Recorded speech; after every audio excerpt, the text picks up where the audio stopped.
just bypass that first trial and error period in the marketplace. Okay, thank you. And I've been involved with a lot of entrepreneurs, and this is different because you guys are actually inventors, so that's different. So, but what I will say is most entrepreneurs think their idea, even without an invention, is so novel that they can't tell people. Now perhaps an invention, probably there's a good chance is an exception. You may be right. But I must say that most entrepreneurs by nature are very fearful of people knowing about their idea, when I would say more than 90% of businesses that are started are not novel at all. And they don't necessarily need to be. Now an invention is different, but most of my clients share that fear. Well, I can't tell somebody I'm starting a delivery service in the main line because they're going to copy it. Well, it's not that likely people are going to rush out and do that. With an invention it could be, but I would suggest, I'm not a lawyer, so this is not legal advice, that you don't just go run ahead and patent things. It's very expensive, it takes a lot of time, and you got to vet the idea. If you're afraid of sharing it with people, then choose the people you share with, or be somewhat direct but somewhat oblique about the idea. But I think you got to get out there and you got to find out if it's even of value. I mean, and you could ask people, perhaps without sharing the idea, depending on how secret it is. You know, if it relates to, you don't want to tell them what the idea is, but it relates to a walker. You're telling me the story about someone who invented someone who comes here, something related to a crutch, you know, the end of a crutch, I believe. That's Tom. Okay. So you could say to people, hey, without sharing the idea, when you're walking, do you slide? Is there a problem with your crutch? You know, you could try to identify at least is there the need before even telling them the solution. But I just can't underscore enough how important it is to see if there's a demand. I know people like on the consulting side. A friend of mine the other day, not a friend, a client's friend, called me up and said, I want to start doing restaurant consulting. How do I start and how do I get clients? I said, well, the first thing is, does anybody want restaurant consulting? What do you mean? I mean, I know restaurants. I said, okay, who cares? He said, what do you mean, who cares? I said, well, I want to know who cares. Go back to restaurant owners, go talk to 50 restaurant owners and see, do they want restaurant consulting? Or are they all entrepreneurs and solopreneurs and people that have built businesses and don't want to hear from a 28-year-old how to run their restaurant? He said, well, I thought you were going to give me ideas and encouragement. I said, I'll give you ideas and encouragement, but first go out and show me that there's a need for this. So, and some people don't want to hear that, and it's not meant to be discouraging, but if you can get through that hurdle, you can come back and say, here's my thing. I talked to 50 restaurant owners. 10 identified, said they have a demand, and here's the service that they want. They want, how do I buy product for less? Great. Good. Now let's go on to the next step. It'll be so valid. It'll help you show this to somebody who's going to invest. It'll help you reconcile in your own head when you quit your job or whatever you do. It'll help you in terms of justifying this to your parent or child or significant other or partner or husband or wife. When they come back and you can say, I did my homework. So, okay, so marketing. What marketing strategies will you do to deploy your invention? If you're going to market it. Now you might want to just bring it to product and license it or sell it, okay? Or marketing might be so far ahead of you that it's not even a concern, but it's worth looking at. Are there trade shows? Is it the kind of thing that goes directly to consumers? You can advertise it. Just a bunch of different ways to think about marketing, okay? We don't have to go through them all now. We can talk for 2 hours just about marketing, but kind of think back and think how you market. Oh, this is obvious. This is something I'm going to sell through schools. It's something I'm going to sell through nursing homes. I'm going to market it through trade magazines. It's going to be advertised on TV. It's going to be on radio. It's going to be viral. What will be the means to market or sell your product?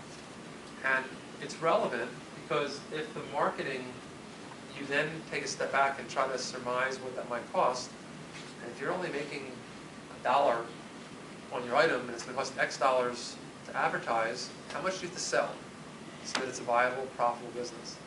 I was talking to Jeff Dopkin, and he described something who, I guess, similar to with betting. The person came in, they talked about this idea, they'd already produced it, and then Jeff said, what's it cost to make and what do you sell it for? The person said, no idea. And I don't know if anybody's seen it. There's a show I highly recommend. Anybody here watch Shark Tank? So it's kind of fun, a little bit silly. You know, it kind of strips down the process of venture capitalists like it's really 5 minutes when it's not. It's weeks and months, and you know, it oversimplifies it. But one of the things that I like about it is people come on and they tell you quickly what you should have done. And one of the first things is when people come there with products, they say, what's it cost to make it? What can you sell it for? How much are you making per unit? So you better know those questions. You better, not necessarily today, but before you go live, before you have your plan, before you get started, what's it going to cost for you to make that non-slip item that goes to the end of a cane or a crutch or a walker? What's it going to cost you to make this device that's going to kill flies? Now, you might say, well, it depends how many I produce. Okay, that's fine. That could be in the plan. You know, if we're producing 50 at a time, it costs me $2. If I produce 1 million at a time, it's 10 cents. What can you sell them for? How much are you making per unit? How many units do you have to sell to make any kind of money by the time you pay for these costs? Okay? Really important. Because if it's going to cost you a lot, and you're not going to sell it for much, and you're making X, and you're trying to fool yourself, don't fool yourself. And then go back to smell. Even if it's leap of faith. Even if you say, you know what, I'm going to sell 1,000 towels that, you know, have a CD player, an iPod speaker built in. You know, how much can I sell those towels for? You can defend that. Go look. Tell me how much other towels cost. Well, we did a market research. The average towel costs $8, but there are high-end towels that are $30, and people like speakers, so we think we can defend $40. But you can't defend $200. And show your defense. And to produce one, I can produce them for $12, but once you're producing X, I can produce them for $5, so I can make $35 a unit. If I sell them through stores, I'll make $17 still. I can sell 10,000 because the last towels, blah, blah, blah, blah, blah. I can make $100,000 a year selling these towels. So that kind of back of the envelope is a great first step, okay? Any questions on the marketing? And again, it's not, I'm not trying to cover all these topics and afterwards you'll be a marketing expert. We're trying to point out the kind of things you should think about as you begin to plan for things. So sales, same thing. I mean, in my mind, marketing is getting customers, developing the product, developing the idea. Sales is actually closing it. But you should think about how they'll be sold too. Okay.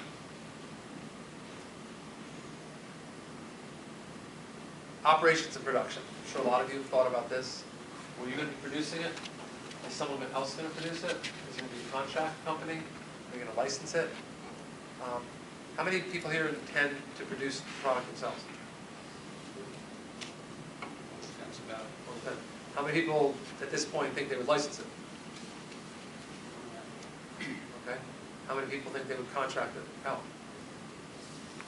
Okay. Is there a fourth option? Produce it yourself, license it, contract it? No? Okay. So that needs to be in your plan. Okay. And you can do a first run of the plan and say that we're going to revisit this. We may license it, we may produce it. In which case, great, show me 2 paths. If I license it, I expect that I'm going to get paid $1 every time that one of these is made, and my only staff here is going to be blah. If I produce it myself, I intend to, here's what I'm going to charge. You can have 2 options in a plan, and you can take it and show it to somebody. Instead of all this stuff being in your head, you sit down with an investor or someone who started this before, or someone else in the industry, after they sign a non-disclosure, and they can help you choose between these options. But it's on paper, so they can read it and digest it quickly. Who will be the vendors you consider? Could any of these vendors join market with you? So maybe you're going to choose a vendor, partly because they can produce it, and partly because they already produce something in that space. So a vendor for a company I did a due diligence for Ben Franklin Technology Partners, produced something in the software space for printers of large magazines. And one of the ideas was they were going to sell their product and market it, produce it through the people that sell the equipment, because they're already reaching the printers. Good idea, potentially. Okay. So management team. Many of you think your management team is just you. That can be fine. I mean, that might be your management team. But then why you? Because with ideas, it might be different if you intend to license it. But if you intend to produce it and make it a company, when I've sat down with Ben Franklin Technology and venture capitalists and other investors, the most important thing they're going to look at is the management team. If you want to make this a company. If you just want to produce a product and then sell it and not make it a business, then that would not be the case. But if you intend that you want this to be a business, and that your invention is a different way, or your idea or your business is something that's going to be a sustainable business, they'll want to know who you are and who your advisors are. And that's when they also suggest, if you want to take it to the next step, try to get some advisors. Now, they could be very loose. It doesn't have to be that you're going to be meeting every week or every month. It might be every 3 months. But you're going to sit down and show a plan to somebody, and it's going to say, hey, I've solicited, doesn't sound right. Does that work? What, solicited funds? No, someone to join my board. Enlisted. Enlisted, thank you. Solicited. Okay. Enlisted somebody for you to help you out with your with your board, okay? And you found somebody who's a lawyer, you found somebody who's an accountant, you found somebody who's a business consultant, you found somebody who's done it before, an inventor, who's been successful. And these women, guys, mixture, whomever, have agreed to sit down with you once a quarter. And you're gonna have a meeting and update them on your plan, update them on the marketing. Maybe there'll be somebody there who does marketing. That would be very attractive to see that you have some advisors who are gonna help you with this idea. What might the advisors want? Some might want nothing. Some might just say, hey, if this thing actually hits, I'd like 2%, 1%. Who knows? But they can actually help open doors. They can say, listen, I like this idea so much, now that I'm on the board, I'm going to introduce you to the people at the Science Center, the people technology transfer in some place, to the right attorneys, the people with funding. So advisors can be helpful. And then you want to indicate bios of those people. So would you advise having your board of advisors sign some sort of contract? I mean, they want what if it doesn't, and then they come up and say, hey, I want 1%. Yeah, is that too? Yeah, you need to, board of advisors doesn't necessarily mean that they have, ownership or an ownership interest or even that they're compensated. But you do need to, I think one of the slides touched on it, board of advisors, you get contacts and knowledge from them. You could, you should say that in, 1 or 2 page document, right? I'm going to serve on the board. Your compensation will be X, or it will be no compensation. That can't hurt. You also want to have that in place with the people that you do intend, who are actually putting in sweat equity to say, what the deal is, because they do come out of the woodwork with their hands out, Yeah, very true. Staffing, discuss your staff, how to hire them, what their roles will be. Again, there's pieces I'm covering tonight that might not be needed. Okay, you might just be producing a product, and that's it. I'm just going over some extra pieces here that there's a good chance you wouldn't need in your plan. I don't mean to scare you, by going through all these different things. Just to show you some components. Yeah. I guess one point though to keep in mind, sometimes, when we hear people come in and they talk about their invention and, it's only going to cost me 10 cents to produce this and, I'm going to sell it for $5. Well, initially that sounds great, but then, well, maybe there's a customer service component that's involved. Maybe there's some, management team that's necessary. And by the time you add all the salaries and the legal fees and the accounting fees and other things into that $4.90 profit really doesn't cover everything. So you need to understand the staffing impact, if you're looking at the business, and even if you're pricing your product, because that's part of what it costs to be in business. Absolutely. Again, I have a software client now, and he's like, well, once this product's built, it's going to cost me $200,000 to develop this software, but I'm selling these licenses for $1,000 a piece. If I could get 1,000. If I get 100, I make money. If I get 100 people, it's $100,000. And I said, yeah, I said, aren't you going to need customer service? Well, yeah, but that'll just be something a couple hours here and there. And it depends on the software. Some software, there's no customer service. Other software, this is for financial advisors. They'll be on it all day, setting up accounts and advisors. They might, on average, require 10 hours of tech support to get them started. That could be 1,000 hours a year, just with 100 people. You might need a full-time, $50,000 person for that. You might need this software development programming. You might need someone to do training, to do sales. Not necessarily. I also don't want to scare the opposite end. I've also seen people launch things and they need a half person part-time. So, but you do want to look at it, because I really think one of the most important things is your unit cost, your unit sales, and how many units. It's not just for inventors. I'll sit down with other people that are doing early stage businesses, and I'll quickly say, what's your marginal profit per unit? How many units do you think you can reasonably sell? And I'm good with doing 3 forms of financials. One is, okay, show me your delusion that you're going to sell 100,000, copies of the software. Okay, that's good.